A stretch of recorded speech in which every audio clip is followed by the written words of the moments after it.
যখনই নির্বাচন কমিশনে আমরা আসি, আমরা নির্বাচন কমিশনের যেই বস্তুনিষ্ঠ ভূমিকাকে আমরা সবসময় প্রশ্নবিদ্ধ করেছি। আমরা বারবার বলে এসেছি যে অতীত কাঠামোতে বর্তমান যে নির্বাচন কমিশন পিক অ্যান্ড চুজ ভিত্তিতে নিয়োগ করা হয়েছে, গঠিত হয়েছে, এখানের কমিশনার যারা রয়েছে তারা পিক অ্যান্ড চুজ ভিত্তিতে নিয়োজিত হয়েছে, নিয়োগপ্রাপ্ত হয়েছে। আমরা তাদের বস্তুনিষ্ঠ ভূমিকাকে আমরা সব সময় এখনো পর্যন্ত আমরা প্রশ্নবিদ্ধ করেছি। আমরা আজকে যে ন্যাক্কারজনক যে ঘটনাটির পুরো বাংলাদেশ যেটি সাক্ষী হয়েছে, এটি মূলত হচ্ছে আগামী নির্বাচন কেমন হতে পারে এবং সেই নির্বাচনে এই নির্বাচনের ভূমিকা কি, নির্বাচন কমিশনের ভূমিকা কি হবে এবং আগামী নির্বাচনে বিএনপি কি ভূমিকা রাখবে এবং পুলিশ কি দর্শকের ভূমিকা রাখবে, কি ভূমিকা পালন করবে, সেটির আজকে প্রমাণ হয়ে গিয়েছে। আপনারা দেখেছেন কিভাবে বিএনপির একজন নেত্রী বলছেন আমরা চাইলে এখানে গুন্ডা নিয়ে আসতে পারতাম, অর্থাৎ গুন্ডার পৃষ্ঠপোষকতা উনারা দিয়ে আসছেন। আমরা দেখছি নির্বাচন কমিশনের বাহিরে লাঠিসোঁটা নিয়ে মহড়া দিচ্ছে। নির্বাচন কমিশন, প্রধান নির্বাচন কমিশনের অফিসের যদি এই অবস্থা হয়, সারা বাংলাদেশে এই বিএনপির যারা রয়েছে এই গুন্ডাদের পৃষ্ঠপোষকতা দিচ্ছে, তারা কিভাবে ভোট কেন্দ্র দখল করবে সেটির আজকে হচ্ছে টেস্ট ম্যাচ হয়ে গিয়েছে।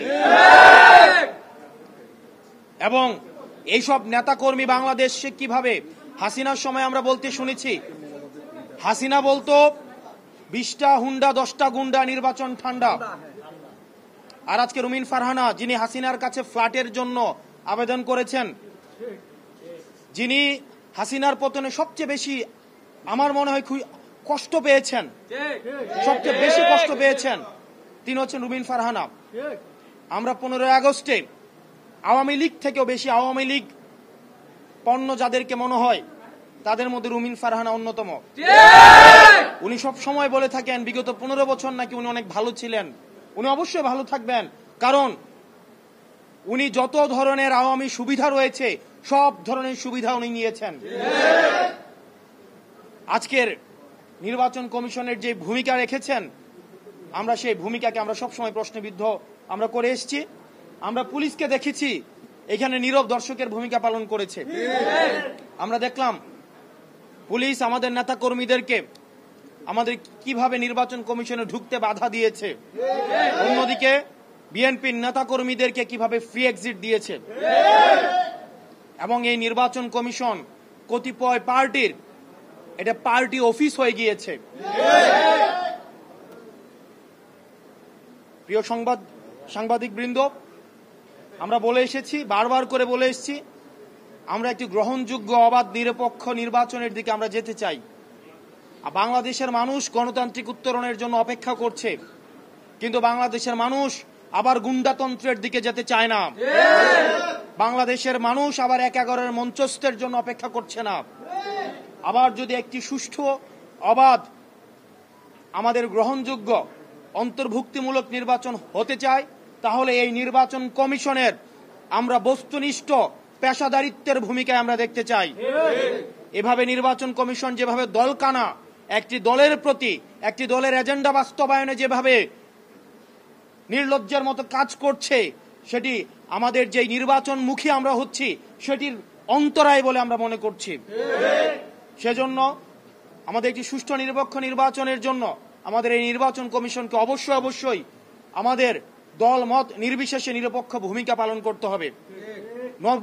নতুবা আমরা এই নির্বাচন কমিশনের পুনর্গঠনের জন্য আমরা অনতিবিলম্বে এই নির্বাচনের প্রতি, কমিশনের প্রতি যে আমাদের আস্থা ছিল, সেই আস্থা ক্রমশ ক্ষীয়মান। আমাদের দল নিবন্ধন থেকে শুরু করে, মার্কা বরাদ্দ থেকে শুরু করে, আমাদের যে সীমানা নির্ধারণ, প্রত্যেকটি কাজে কাজে আমরা দেখেছি, আমরা যখন নির্বাচন কমিশনের সাথে মিটিং করি আমরা দেখি তাদের এক ধরনের আচরণ থাকে, তারপরে তারা একটা সময় চায়, ওই সময়ের মধ্যে কি হয় এটা তারাই বলতে পারবেন। রিমোট কন্ট্রোল নির্বাচন কমিশনের কোথায় রয়েছে এটা আমাদের কাছে এখনো পর্যন্ত সেটা অজ্ঞাত। নির্বাচন কমিশনের যারা কমিশনার রয়েছে, আপনারা যদি মনে করেন আপনারা নিজেরা আপনাদের এই নির্বাচন কমিশন পরিচালনা করতে পারবেন না। আপনারা অন্যরা কেউ পরিচালিত করে আপনাদেরকে, আপনারা মানুষের সামনে সেটি প্রকাশ করুন। না হয় নিকট অতীতে আমরা নুরুল হুদা কমিশনকে আমরা দেখেছি, তার পরিণতি আমরা দেখেছি। বাংলাদেশের মানুষ আবার কোনো মঞ্চস্থ নির্বাচনের দিকে যেতে চায় না। এবং বিএনপির আওয়ামী বিষয়ক সম্পাদক রয়েছেন অনেকেই, যারা আওয়ামী লীগ থেকে বেশি আওয়ামী লীগ। বিএনপির আওয়ামী লীগ বিষয়ক সম্পাদক যারা রয়েছেন তাদের মধ্যে অন্যতম রুমিন ফারহানা, আওয়ামী লীগের সুবিধাভোগী, আওয়ামী লীগের ফ্ল্যাট ভোগী, এবং যারা গুন্ডা দিয়ে নির্বাচন কমিশনকে ঠান্ডা করে দিতে চায়, যারা একটা প্রেসক্রিপটিভ ইলেকশনের দিকে আবার যেতে চায়।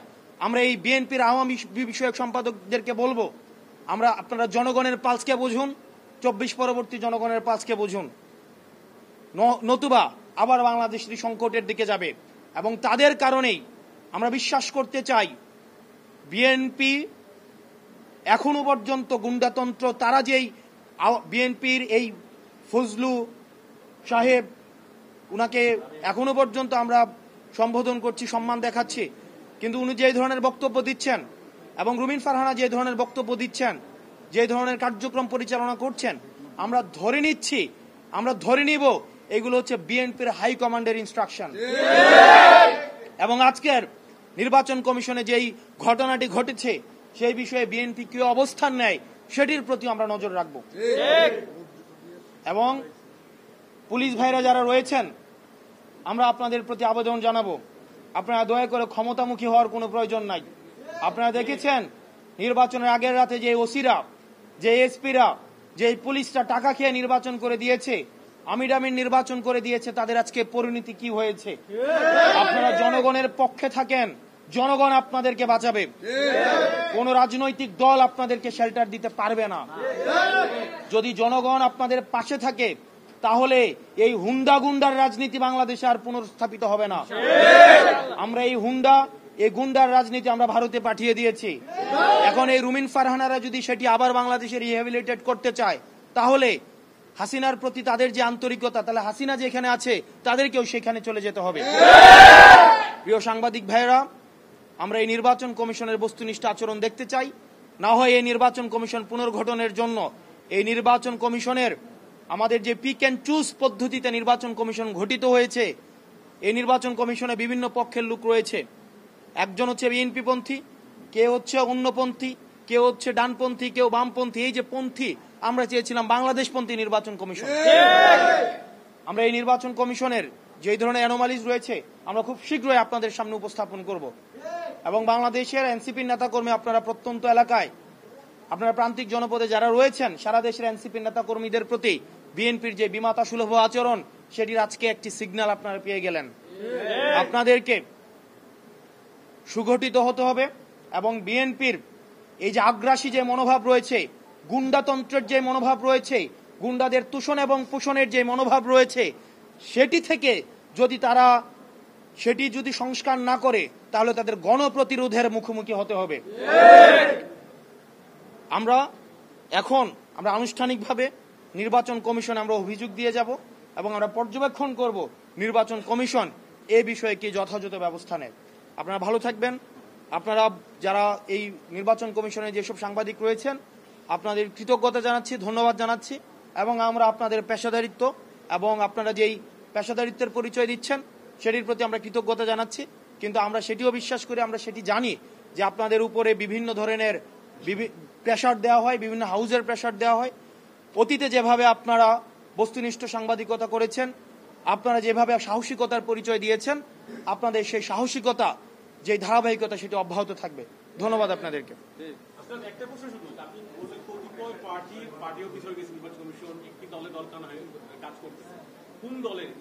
আপনারা তো দেখতেই পাচ্ছেন এবং সেগুলো আপনাদেরকে খুঁজে বের করতে হবে।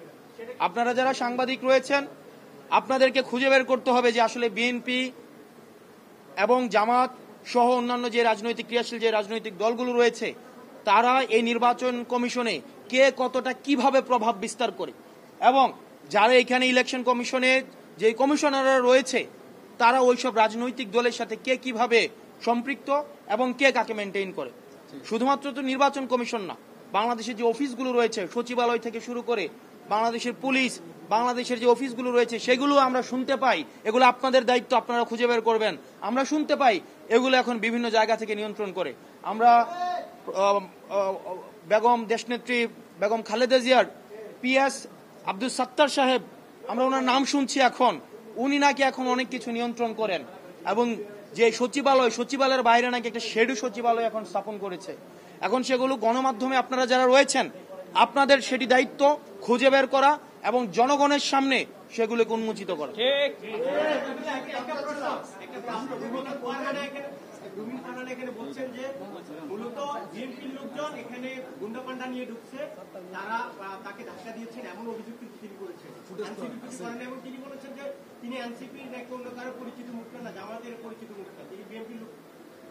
তার মানে হচ্ছে দেখছেন আপনারা, মানে এখানে সিসিটিভি ফুটেজ রয়েছে, আমাদের নেতা কর্মীদের উপরে হচ্ছে হামলা করা হয়েছে।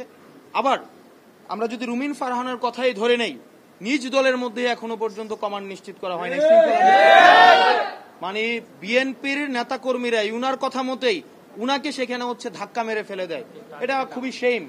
আমরা বলবো যে বিএনপি এত বড় একটা সংগঠন, সেই সংগঠনের আমরা চাই এই সংগঠনের শৃঙ্খলা ফিরে আসুক এবং সেন্ট্রাল কমান্ড সেখানে নিশ্চিত হোক। আচ্ছা, এই জায়গায় একটু কনফার্ম করি,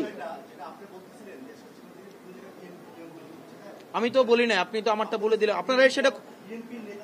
আপনারা সেটা খুঁজে বের করবেন। আমরা শুনেছি, আমরা মিডিয়াতে আসতে দেখেছি, বিভিন্ন জায়গায় আমরা লেখালেখি হচ্ছে। এখানে একটা মিস ইনফরমেশন রয়েছে, আমি পরে খোঁজ নিয়েছি, বিভিন্ন মন্ত্রণালয়ে নাকি প্রত্যেকটা মন্ত্রণালয়ে নাকি ছাত্র প্রতিনিধি রয়েছে। আপনারা ইতিমধ্যেই জানেন যে ছাত্র প্রতিনিধিদের যে বিষয়টি সেটি স্বাস্থ্য মন্ত্রণালয়ে ছিল এবং সংস্কার কমিশনে স্পেসিফিক করে বলছি, যেই মন্ত্রণালয় রিলেটেড, যেমন জনপ্রশাসনে হয়েছে, শ্রম সংস্কার কমিশন হয়েছে, তারপরে হচ্ছে স্বাস্থ্য সংস্কার কমিশন হয়েছে, সেখানে ছাত্র প্রতিনিধি ছিল, মন্ত্রণালয়ে কোনো ছাত্র প্রতিনিধি ছিল না। এবং এটা একটা কালেকটিভ প্রপাগান্ডা, এবং এই কালেকটিভ প্রপাগান্ডা সেখানে মিডিয়া রয়েছে, সেখানে দায়ভার রয়েছে। আপনারা কোনো মন্ত্রণালয়ে দেখবেন না যে রুটিন কোনো কাজে কোনো ছাত্র প্রতিনিধি সেখানে নিয়োগ দেওয়া হয়েছে, বরং সংস্কার কমিশনগুলোতে ছাত্ররা যেন সেটা মতামত দিতে পারে, কমিশনগুলোতে সেখানে হচ্ছে ওই সংশ্লিষ্ট মন্ত্রণালয়ের কমিশনে হচ্ছে ছাত্র প্রতিনিধি সেখানে দেওয়া হয়েছে। অবশ্যই করতে পারছে না, অবশ্যই না। উপদেষ্টাদের, আমরা স্বাস্থ্য উপদেষ্টাকে নিয়ে আমরা কথা বলেছি, আমরা স্বরাষ্ট্র উপদেষ্টাকে নিয়ে ইতিমধ্যে আমরা বিভিন্ন সময় আমরা কথা বলেছি, আইন উপদেষ্টাকে নিয়ে আমরা কথা বলেছি। আমরা বিশ্বাস করতে চাই না উপদেষ্টাদের নামে যেসব অভিযোগ আসছে, সে অভিযোগগুলো যে সত্য সেগুলো আমরা বিশ্বাস করতে চাই না, কিন্তু সেগুলো আমাদেরকে আশাহত করে। আমরা একদম শুরু থেকেই, আমি অগাস্ট মাস থেকে স্বাস্থ্য উপদেষ্টার বিরুদ্ধে কথা বলে যাচ্ছি। আপনারা যদি দেখেন, অগাস্টে যখন আমি খাগড়াছড়িতে প্রোগ্রামে গিয়েছিলাম তখনই আমি স্বাস্থ্য উপদেষ্টার বিরুদ্ধে কথা বলেছি। অনেক উপদেষ্টার, আইন উপদেষ্টার বিরুদ্ধে অনেক কথা আসছে, সেগুলো গণমাধ্যম এবং আইন শৃঙ্খলা রক্ষাকারী বাহিনীর দায়িত্ব হচ্ছে সেগুলো খতিয়ে বের করে জনমানুষের সামনে সেগুলোকে উপস্থাপন করা। ধন্যবাদ আপনাদের সবাইকে।